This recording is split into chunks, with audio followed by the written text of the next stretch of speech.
ಎತ್ಕೊಟ್ಟಿದ್ವಿ ಬಡ್ಡಿ ಕಟ್ತಾ ಇದಾರೆ. ಆದ್ರೆ ಈ ತರ ಮಾಡಕಂತ ರೈತರಿಗೆ ಈ ತರ ಅನ್ಯಾಯ ಮಾಡೋದಕ್ಕಿಂತ ಯಾರಿಗೆ ಕಡ್ಡಿಗಳನ್ನ ಮುರಿದು ಬೇಕಂತ ಮುರಿದ್ರು ಅವ್ರ ವಂಶಗಳು ಹೋಗ್ಬಿಡ್ತದೆ. ಆ ದೇವ್ರ ಮಾರಮ್ಮ ತಾಯಿ ನೋಡ್ಕೊಂತಾಳೆ. ಯಾಕಂದ್ರೆ ಇವತ್ತು ರೈತನ ಕಷ್ಟ ಯಾರು ನೋಡಲ್ಲ. ಪ್ರಾಣಿಗಳೇ ಗುಣದಲ್ಲಿ ಮೇಲು ಮಾನವನದಕ್ಕಿಂತ ಕೀಳು ಉಪಕಾರವ ಮಾಡಲಾರ ಬದುಕಿದರೆ ರೈತ ಮಿತ್ರರ, ಸೊ ಇವತ್ತಿನ ವಿಚಾರದಲ್ಲಿ ಬಂದು ಒಂದು ಮಾಹಿತಿ ಹಂಚ್ಕೊಳ್ಳೋದಕ್ಕೆ ಬಂದಿದ್ದೀನಿ. ಎಲ್ಲರೂ ಹೇಳ್ದಂಗೆ ಪ್ರಾಣಿಗಳೇ ಗುಣದಲ್ಲಿ ಮೇಲು ಮಾನವನ ಅದಕ್ಕಿಂತ ಕೀಳು ಅಂತ ಏನು ಹೇಳ್ತಾರೆ, ಈ ಪದ ಅನ್ವಯಿಸುತ್ತೆ ಸ್ನೇಹಿತರೆ.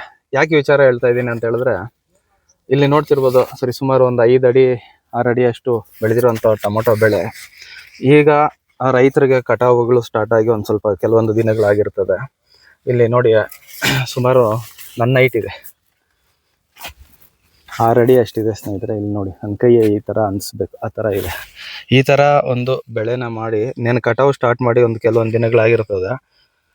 ಸೊ ಜನಗಳು ಯಾವ ರೀತಿ ಮನಸ್ಥಿತಿ ಇದೆ ಅಂತ ಹೇಳಿದ್ರೆ, ಹೇಳದ್ನಲ್ಲ, ಒಂದು ಪ್ರಾಣಿಗಳಿಗೆ ನಾವೇನಾದರೂ ಒಂದು ಸ್ವಲ್ಪ 1-2 ಟೈಮ್ ಊಟ ಹಾಕಿದ್ರೆ ಅದು ನಮ್ಮ ಮೇಲೆ ವಿಶ್ವಾಸ ಆದ್ರೂ ತೋರಿಸ್ತದೆ. ಜನಗಳು ಈ ರೀತಿ ವಿಶ್ವಾಸ ತೋರಿಸೋದಿಲ್ಲ. ಅದಕ್ಕೊಂದು ನಿದರ್ಶನ ಬಂದು ಕೆಲವೊಬ್ರು ಅನುಭವಿಸಿರ್ತೀರ, ವಿಧವಾಗಿ ಮಾಡ್ತಾರೆ. ಅಂದ್ರೆ ಯಾವ ರೀತಿ ಅಂತ ಹೇಳಿದ್ರೆ, ಒಂದು ಡ್ರಮ್ಮಲ್ಲಿ ನೀರು ಇಟ್ಟಿದ್ರೆ ಅದರಲ್ಲಿ ಕಳೆ ಔಷಧಿ ಬೆರೆಸೋವಂಥ ವಿಚಾರಗಳಾಗ್ಲಿ, ನಾವು ಇಲ್ದಿರ ಇರೋವಾಗ ನೋಡ್ಕೊಂಡು ಈ ರೀತಿ ಒಂದು ಕೃತ್ಯವನ್ನ ಮಾಡಿರ್ತಾರೆ. ಇದು ಆಕ್ಚುಲಿ ನಾವು ಮಳೆ ಗಾಳಿಗೆ ಬಿದ್ದಿದೆ ಅಂತ ಹೇಳಿದ್ರೆ ಏನೋ ಒಂದು ಯೋಚನೆ ಮಾಡ್ಬೋದು. ಇವಾಗ ಯಾವುದು ಮಳೆ ಇಲ್ಲ, ಗಾಳಿ ಇಲ್ಲ, ಎಲ್ಲ ಸುತ್ತಂಚು ನೀಟಾಗಿ ಕಟ್ಟಿರೋ ಅಂತ ಒಂದು ತೋಟ ಈ ರೀತಿ ಬೀಳ್ಬೇಕು ಅಂತ ಹೇಳಿದ್ರೆ, ಸೊ ಇದಕ್ಕೆ ನಾವು ಏನಂತ ಹೇಳ್ಬೇಕು, ನೀವೇ ಹೇಳಿ ಕಾಮೆಂಟ್ ಅಲ್ಲಿ. ಸೊ ನಿಮ್ಮ ಅಭಿಪ್ರಾಯನ ತಿಳಿಸಿ ಬೇಕಾದ್ರೆ. ಇಲ್ಲಿ ನೋಡಿ ಆ ಕಡೆ ನೋಡ್ತಿರ್ಬೋದು, ಇಲ್ಲೊಂದು ಅರ್ಧ ತೋಟದಷ್ಟು ನೀಟಾಗಿದೆ. ಸೊ ಅರ್ಧ ತೋಟ ಮಾತ್ರ ಬಿದ್ದೋಗಿದೆ.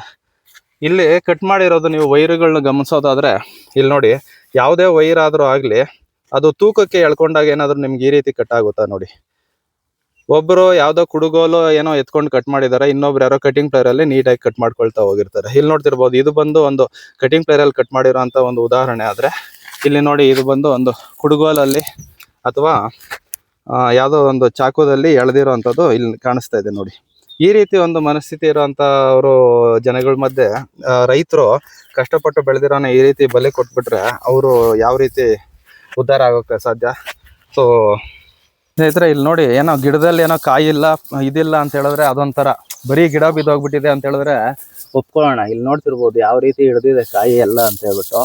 ಇದನ್ನ ನೋಡಿದ್ರೆ ಹೊಟ್ಟೆ ಉರಿತದೆ ಸ್ನೇಹಿತರೆ. ಇದನ್ನ ಎತ್ತಿ ನಿಲ್ಸಕ್ಕಾಗುತ್ತಾ? ಸುಮಾರು 6 ಅಡಿ 5.5 ಅಡಿ 6 ಅಡಿ ಮಾಡಿರೋಂಥ ಗಿಡನ ಇದನ್ನ ಎತ್ತಿ ನಿಲ್ಸಕ್ಕಾಗುತ್ತಾ? ಇದರಲ್ಲಿ ಈಗ ಇದನ್ನ ಎತ್ತಕ್ಕೆ ಹೋದ್ರೆ ಎಷ್ಟು ಕಾಯಿ ಉದುರ್ತದೆ ಮಂಜಣ್ಣ ನೋಡಿ. ಈ ತರ ಒಂದು ಇದಾಗಿದೆ. ನಿಮ್ಮ ಅಭಿಪ್ರಾಯನೂ ಒಂದು ಕೇಳೋಣ. ಇವಾಗ ಇದು ಏಕಾಏಕಿ ಬಿದ್ದೋಗಿರೋದು ಅಂತೀರಾ? ಏಕಾಏಕಿ ಬಿದ್ದೋಗಿಲ್ಲ, ಇದು ಯಾರ ಕಿಡಿಗೇಡಿಗ್ಲಿ ಬೇಕಂತ ಇದನ್ನ ಕೊಯ್ದು ಎಲ್ಲ ಕಡ್ಡಿಗೆಲ್ಲ ಮುರಿದಾಕಿದ್ರೆ ಫಸಲು ತುಂಬಾ ಗಿಡ ತುಂಬಾ ಫಸಲಿದೆ. ಅದೇ ಇವ್ರ ಹೆಸರು ಚಂದ್ರಾಯಪ್ಪ ಅವ್ರು, ಇವರೇ ಮಾಡ್ತಾರೆ ತೋಟ ಇದು. ಹೀಗಾಗಿ ಇದಕ್ ಮುಂಚೆ ಲಾಗೋಡ್ ಹಾಕಿ ಒಂದ್ ಬೆಳೆ ಅವ್ರಿಗೆ ಲಾಸ್ ಆಗಿ ಬಡ್ಡಿಗಳು ತಂದು ಮತ್ತೆ ಇದನ್ನ 2 ಎಕರೆ ಜಮೀನಿಗೆ ಹಾಕಿ ಈ ತರ ಒಳ್ಳೆ ನೋಡಿ ನೋಡಿ ಒಳ್ಳೆ ಇದು ಕಟ್ಟಿ ಕಂಬಿಗೆಲ್ಲ ಕಟ್ಟಿ ಕ್ಲೀನ್ ಆಗಿದೆ. ಆದ್ರೆ ಎಲ್ಲ ತೋಟ ಪೂರ್ತಿ ಅದೇ ತರ ಮಾಡಿದ್ದಾರೆ, ತೋಟ ಪೂರ್ತಿ ಅದೇ ತರ ಮಾಡಿದ್ರೆ ಈಗ ಇದು ಖರ್ಚು ಬಂದ್ರೆ ನಮ್ಗೆ 5 ಲಕ್ಷ ಚಂದ್ರಪ್ಪ ಸಾಲ ಮಾಡಿ ಈಗಲೂ ಬಡ್ಡಿ ಕಟ್ತಾ ಇದಾರೆ. ಅದ್ರ ನಾವೇ 1-2 ಲಕ್ಷ ಅವ್ರಿಗೆ ಎತ್ಕೊಟ್ಟಿದ್ವಿ, ಬಡ್ಡಿ ಕಟ್ತಾ ಇದಾರೆ. ಆದ್ರೆ ಈ ತರ ಮಾಡಕಂತ ರೈತರಿಗೆ ಈ ತರ ಅನ್ಯಾಯ ಮಾಡೋದಕ್ಕಿಂತ ಯಾರಿಗೆ ಕಡ್ಡಿಗಳನ್ನ ಮುರಿದು ಬೇಕಂತ ಮುರಿದ್ರು ಅವ್ರ ವಂಶಗಳು ಹೋಗ್ಬಿಡ್ತದೆ. ಆ ದೇವ್ರ ಮಾರಮ್ಮ ತಾಯಿ ನೋಡ್ಕೊಂತಾಳೆ. ಯಾಕಂದ್ರೆ ಇವತ್ತು ರೈತನ ಕಷ್ಟ ಯಾರು ನೋಡಲ್ಲ. ಇದನ್ನ ಈ ರಾಜಕೀಯ ವ್ಯಕ್ತಿಗಳು ಹೇಳ್ಬೇಕು, ನಾನು ಅಷ್ಟು ಕೋಟಿ ಉಳಿಸಿದೀನಿ, ಇಷ್ಟು ಎಕರೆ ಉಳಿಸಿದೀನಿ ರಾಜಕೀಯ ವ್ಯಕ್ತಿಗಳು ಹೇಳ್ತಾರಲ್ಲ. ಇಂತ ರೈತರಿಗೆ ಅನ್ಯಾಯ ಆದಾಗ ದಯವಿಟ್ಟು ಬಂದು ನಾವೀಗೇನು ವಾಟ್ಸಪ್ ಅಲ್ಲಿ ಇದ್ರಲ್ಲಿ ಫೇಸ್ಬುಕ್ ಅಲ್ಲಿ ಹಾಕಿದ್ರೆ ಆ ರೈತರು ಯಾರಂತ ಹುಡುಕಿ ಆ ರೈತರಿಗೆ ಅವ್ರ ಕಷ್ಟಕ್ಕೆ ಒಂದ್ ಸ್ವಲ್ಪ ಸಹಾಯ ಮಾಡ್ಬೇಕಂತ ಮನವಿ. ಇದೇ ತರ ಯಾವ ರೈತರಿಗೂ ಮಾಡಕ್ ಹೋಗ್ಬೇಡಿ. ಯಾಕಂದ್ರೆ ರೈತರ ಕಷ್ಟ ತುಂಬಾ ಕಷ್ಟ ಇದೆ. ಇವತ್ತು ಸಾಲ ಸೋಲ ಮಾಡಿ ಅವ್ರು ತಗೊಂಬಂದ್ ಹಾಕುವಂತ ಬೆಳೆಗಳಿಗೆ ಈ ತರ ಅನ್ಯಾಯ ಮಾಡ್ಬಿಟ್ರೆ ಇವರು ಸ್ವಂತ ಜಮೀನಲ್ಲ, ಇವರು ಲೀಸ್ ಹಾಕೊಂಡ್ ಮಾಡ್ತಾರೆ ಜಮೀನು. ಗುತ್ತಿಗೆ ಹಾಕೊಂಡು ಮಾಡ್ತಾರೆ ಜಮೀನು. ದುಡ್ಡು ಕಟ್ಟಿ ಬಂಡವಾಳಗಳು ಹಾಕಿ ಇನ್ನೇನು ರೇಟ್ಗಳು ಚೆನ್ನಾಗಿರೋವಾಗ ಇನ್ನೇನ್ ಚೆನ್ನಾಗ್ ಆಗ್ತೀರ ಅನ್ನೋ ಟೈಮ್ಗೆ ಈ ರೀತಿಯಲ್ಲಿ ಮಾಡಿದ್ರೆ ತುಂಬಾನೇ ಬೇಜಾರಾಗುತ್ತೆ ಸರ್. ಬೇಜಾರಲ್ಲ, ಕಣ್ಣಲ್ಲಿ ನೀರು ಬರ್ತದೆ. ಗಿಡ ತುಂಬಾ ಫಸಲೈತೆ. ಪಾಪ ಇಷ್ಟು ಕಷ್ಟ ಬಿದ್ದು ಮಾಡಿ ಅವ್ರ ರೈತರಿಗೆ ಒಂದು ಫಲ ಸಿಕ್ಕಿಲ್ಲ ಅಂದ್ರೆ ಪ್ರತಿದಿನ ಅವ್ನು ಬಡ್ಡಿ ಕಟ್ಕೊಂಡು ಮಕ್ಕಳು ಸಾಕೊಂಡು ಇರೋದು. ಮಕ್ಕಳು ಸಾಕ್ಬೇಕು, ಬಡ್ಡಿ ಕಟ್ಬೇಕಂದ್ರೆ ಯಾವ್ದಾನ ಒಂದು ಮಾಡ್ಬೋದು. ಬೇರೆ ಒಬ್ಬರು ಜಮೀನಲ್ಲಿ ಲೀಸ್ ಹಾಕೊಂಡು ಗುತ್ತಿಗೆ ಹಾಕೊಂಡು ಮಾಡ್ತಾ ಇರೋದು. ಅದ್ರಲ್ಲಿ ಈ ತರ ಮಾಡ್ಬಿಟ್ಟು ಹೋಗ್ಬಿಟ್ರೆ ಅವ್ರು ಏನಾಗ್ಬೇಕು, ಇನ್ನು ಅವ್ರು ಏನ ಹೆಚ್ಚು ಕಮ್ಮಿ ಮಾಡ್ಕೊಬೇಕು. ದಯವಿಟ್ಟು ಇದನ್ನ ಯಾರನ್ನ ನೋಡಕ್ಕಂತ ಇಲ್ಲ ನಮ್ಮ ರೈತ ಸಂಘದ ಅಧ್ಯಕ್ಷರಾಗಿರ್ಬೋದು, ಇಲ್ಲ ನಮ್ಮ MLA ಆಗಿರ್ಬೋದು, ಇಲ್ಲ ML ರಾಜಕೀಯ ವ್ಯಕ್ತಿಗಳು ಯಾರು ನೋಡಿ ಅವ್ರಿಗೇನ ರೈತರಂದವ್ರಿಗೆ ಅವ್ರಿಗೆ ಬಂದು ನೋಡ್ಬಿಟ್ಟು ಅವ್ರು ಸ್ವಲ್ಪ ಸಹಾಯ ಮಾಡ್ಬೇಕಂತ ತಮ್ಮಲ್ಲಿ ಮನವಿ ಮಾಡ್ಕೊಂತೀನಿ. ಸ್ನೇಹಿತರೆ ನೋಡಿದ್ರಲ್ವಾ, ರೈತರು ಬಂದು ಆಕ್ಚುಲಿ ಅವ್ರದ್ದು ಸ್ವಂತ ಜಮೀನು ಅಲ್ಲ ಸ್ನೇಹಿತರೆ, ಇದು ಬಂದು ಒಂದು ಗುತ್ತಿಗೆ ಆಧಾರದ ಮೇಲೆ ಒಂದು ಇಂತಿಷ್ಟು ಅಂತ ಜಮೀನ್ಗೆ ದುಡ್ಡು ಕೊಟ್ಟು ಒಂದು ಕೃಷಿಯನ್ನ ಮಾಡ್ತಾ ಇರ್ತಾರೆ. ಸೊ ಈಗ ಇದ್ರ ಹಿಂದೆ ಮಾಡಿರೋಂತ ಒಂದು ಟೊಮೊಟೊ ಬ್ಯಾಚಲ್ಲೂ ಅವರಿಗೆ ಅಷ್ಟೊಂದು ಹೇಳ್ಕೊಳ್ಳುವಂತ ರೇಟ್ಗಳು ಸಿಕ್ಕಿರ್ಲಿಲ್ಲ. ಬೆಳೆ ಏನೋ ಚೆನ್ನಾಗಿ ಮಾಡಿದ್ರು, ರೇಟ್ ಸಿಗದಿರ ಅದರಲ್ಲಿ ದುಡ್ಡು ಆಗಿರ್ಲಿಲ್ಲ. ಸೊ ಅದನ್ನ ಹೊರತುಪಡಿಸಿ ನೆಕ್ಸ್ಟ್ ಬೀನ್ಸ್ ಅನ್ನ ಹಾಕ್ತಾರೆ. ಸೊ ಅದರಲ್ಲೂ ಒಂದ್ ಸ್ವಲ್ಪ ಮಳೆ ಅದು ಇದು ಬಿದ್ದು ಒಂದ್ ಸ್ವಲ್ಪ ತೊಂದರೆ ಆಗಿತ್ತು. ಈಗ ಇತ್ತೀಚಿನ ದಿನಗಳಲ್ಲಿ ಮಳೆ ವಾತಾವರಣ ಇನ್ನೊಂದು ಎಲ್ಲ ಇದ್ರೇನು ಇದು ಗಿಡನ ನೀಟಾಗಿ ಮೇಂಟೈನ್ ಮಾಡಿ, ಸೊ ಇನ್ನೇನ್ ಪ್ರೈಸಸ್ ಎಲ್ಲ ಒಂದ್ ಸ್ವಲ್ಪ ಅಪ್ ಆಗಿರೋ ಟೈಮಲ್ಲಿ ಒಂದ್ ಸ್ವಲ್ಪ ಅಂದ್ರೆ ಕೊಯ್ಲು ಈಗ ಸ್ಟಾರ್ಟ್ ಮಾಡಿರ್ತಾರೆ ಒಂದ್ ಕೆಲವು ದಿನಗಳ ಹಿಂದೆ. ಸೊ ಇವಾಗ ಇನ್ನು ಫುಲ್ ಕಟಾವುಗಳು ಬರೋ ಟೈಮಲ್ಲಿ ಈ ರೀತಿ ಒಂದು ತೊಂದರೆ ಆಯ್ತು ಅಂತ ಹೇಳಿದ್ರೆ ರೈತನ ಮನಸ್ಥಿತಿ ಹೆಂಗಿರ್ತದೆ ನೀವೇ ಅರ್ಥ ಮಾಡ್ಕೊಳ್ಳಿ. ಸೊ ಇದನ್ನ ನಾವ್ ಇನ್ನ ಏನು ಹೇಳೋದಕ್ಕಾಗೋದಿಲ್ಲ, ರೈತರ ಹತ್ರನೇ ಏನಾದ್ರು ಒಂದು ಇದು ಕೇಳಬೇಕಾಗಿತ್ತು. ಸರ್ ತಗೊಳ್ಳಿ. ಈಗ ನೀವು ಸರ್ ನೆನ್ನೆ ಇರ್ಲಿಲ್ವಾ? ಯಾವಾಗ್ಲೂ ಇಲ್ಲೇ ತೋಟಗಳ ಹತ್ರ ಇರ್ತೀರಲ್ವಾ ನೀವು, ನೆನ್ನೆ ಇರ್ಲಿಲ್ವಾ? ಸರ್ ನಾನು ದೇವಸ್ಥಾನಕ್ಕೆ ಹೋಗಿದ್ದೆ ಮೊನ್ನೆ ಶನಿವಾರ ನೈಟ್ ಹೋಗಿರೋದು. ನಾವು ಮತ್ತೆ ನೆನ್ನೆ 11 ಗಂಟೆಗೆ ಬಂದಿದ್ದು ನೈಟು. ತಿರ್ಗಾ ಬೆಳಗ್ಗೆ ನಾನು 5:15ಗೆ ಡೈಲಿ ನಾನು ತೋಟಕ್ಕೆ ಬರ್ತೀನಿ. ತೋಟಕ್ಕೆ ಬಂದವಾಗ ಬೆಳಗ್ಗೆ ನೋಡಿದ ತಕ್ಷಣನೇ ನನಗೆ ಆರ್ಟ್ ಇರೋ ಮಟ್ಟದಲ್ಲಿ ಕಾಣಿಸಿಲ್ಲ. ನನಗೆ ಆ ರೇಂಜಲ್ಲಿ ನನ್ನ ಮನಸ್ಸಿಗೆ ಬೇಜಾರಾಗೋಯ್ತು. ಆದ್ರೆ ಇಲ್ಲಿ ನೋಡ್ದೆ ವಾತಾವರಣ ಎಲ್ಲಾ ಚೆಕ್ ಮಾಡ್ದೆ ನಾನು, ಯಾರಾದ್ರೂ ಯಾವ ತರ ಮಾಡಿರ್ತಾರೆ ಅಂತೇಳಿ. ಎಲ್ಲ ವೈರ್ಲ್ ಕಟ್ ಮಾಡವ್ರೆ. ವೈರ್ಲ್ ಕಟ್ ಮಾಡಿ ಮೆಸ್ ಗೇಟ್ ಹಾಕ್ತೀನಿ ನಾನು. ಆ ಗೇಟ್ ಸಮೇತ ಕಿತ್ತಾಕಿದ್ದಾರೆ, ಕಿತ್ತಾಕಿ ಈ ತರ ಮಾಡಿದ್ದಾರೆ. ಮೆಸ್ ಅರ್ಧ ಬಿಟ್ಟು ಒಳಗಡೆ ಬಂದಂಗ ವೈರ್ ಸಮೇತ ಕಟ್ ಮಾಡಾಕಿದ್ದಾರೆ. ಸೊ ಸ್ನೇಹಿತರೆ ಈಗ ನೋಡಿ, ಮೆಸ್ ಅನ್ನೋದು ನೀಟಾಗಿ ಅವ್ರು ಫೆನ್ಸಿಂಗ್ ತರ ಹಾಕ್ಬಿಟ್ಟಿರ್ತಾರೆ ಸುತ್ತು, ನೀವು ಗಮನಿಸ್ತಾ ಇರ್ಬೋದು.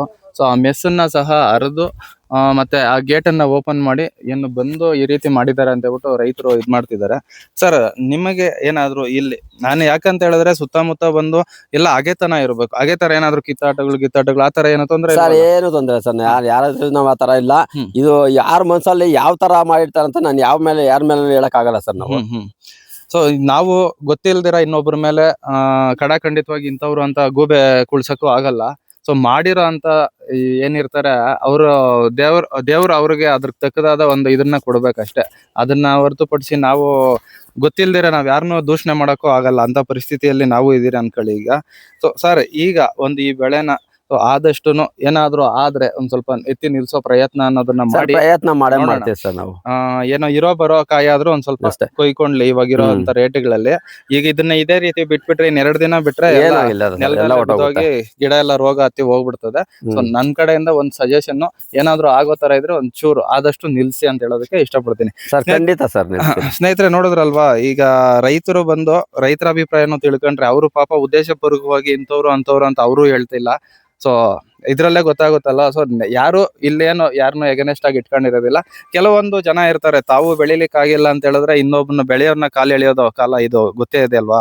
ಸೊ ಈ ರೀತಿ ಒಂದು ತೊಂದರೆಗಳನ್ನ ಮಾಡೋದು ದಯವಿಟ್ಟು ನಿಲ್ಲಿಸ್ಬೇಕು ಪ್ರತಿಯೊಬ್ರು ಅಷ್ಟೇ. ಇವಾಗ ತಮ್ಮ ಮಕ್ಕಳು ಸಾಕದಂಗೆ ಸಾಕಿರೋಂತ ಒಂದು ಗಿಡಗಳು ಇನ್ನೇನು ಪ್ರತಿಫಲ ಕೊಡೋ ಟೈಮ್ಗೆ ಅದನ್ನ ಇವಾಗ ನಮ್ಗೆ ಆಗ್ಲಿ ಒಂದು ಮಕ್ಳು ಇರ್ತಾರೆ, ಆ ಮಕ್ಕಳು ಇನ್ನೇನು ಎದ್ವಿ ಒಂದು ಒಳ್ಳೆ ಕೆಲ್ಸಕ್ಕೆ ಹೋಗಿ ಒಂದು ಸ್ವಲ್ಪ ನಮ್ಮನ್ನ ಸಾಕ್ತಾರೆ ಅನ್ನೋ ಟೈಮ್ಗೆ ಅವ್ರಿಗೇನಾದ್ರು ತೊಂದರೆ ಆದ್ರೆ ಯಾವ ರೀತಿ ಅನ್ಸುತ್ತೆ ಒಂದು ತಂದೆ ತಾಯಿಗೆ, ಅದೇ ರೀತಿನೇ ಮಕ್ಕಳನ್ನ ಸಾಕ್ದಂಗೆ ಸಾಕಿರೋ ರೈತನಿಗೂ ಅದೇ ರೀತಿ ಮನಸ್ಥಿತಿ ಇರ್ತದೆ. ಸೊ ಈ ತರ ಯಾರು ದಯವಿಟ್ಟು ಮಾಡಬೇಡಿ ಅಂತ ಕೇಳ್ಕೊಂಡು ನಿಮ್ಮನ್ನ ಸರ್ ನೀವು ಹೇಳ್ಬಿಡಿ ಸರ್, ರೈತರಿಗೆ ಈ ರೀತಿ ಯಾಕೆ ಮಾಡ್ಬೇಕು ಈ ರೀತಿ, ಇದನ್ನ ಮಾಡೋದ್ರಿಂದ ಏನ್ ಸಂತೋಷ ಆಗ್ಬಿಡ್ತದೆ, ನೀವು ನಿಮ್ಮ ಅನುಭವನ ಹೇಳ್ಬಿಡಿ. ಸೊ ಇಂದ ಮುಂದೆ ಯಾರು ಮಾಡ್ದಿರ ಇರ್ಲಿ ಅಂತ ದಯವಿಟ್ಟು ನನಗಾದಾಗ ನನಗ್ ಮಾಡ್ದಂಗೆ ಯಾರಿಗೂ ಮಾಡಕ್ ಹೋಗ್ಬೇಡಿ. ಅವರು ಕಷ್ಟ ಬಿದ್ದು ರೈತರು ಬಂಡವಾಳ ಹಾಕಿ ಬೆಳೆ ಮಾಡಿರ್ತಾರೆ, ಮಕ್ಳು ಸಾಕಿರ್ತಾರೆ. ಒಂದೇ ಸಲ ಮಕ್ಳು ತಲೆನ ಕತ್ತರಿಸಂಗೆ ಕಡ್ದು ಈ ತರ ಮಾಡಕ್ ಹೋಗ್ಬೇಡ್ರಿ, ಅದು ನೋಡ್ಕೊಳ್ರಿ. ಸ್ನೇಹಿತರೆ ನೋಡಿದ್ರಲ್ವಾ, ಸೊ ಇದೊಂದು ದಯವಿಟ್ಟು ಬಿಟ್ಬಿಡಿ.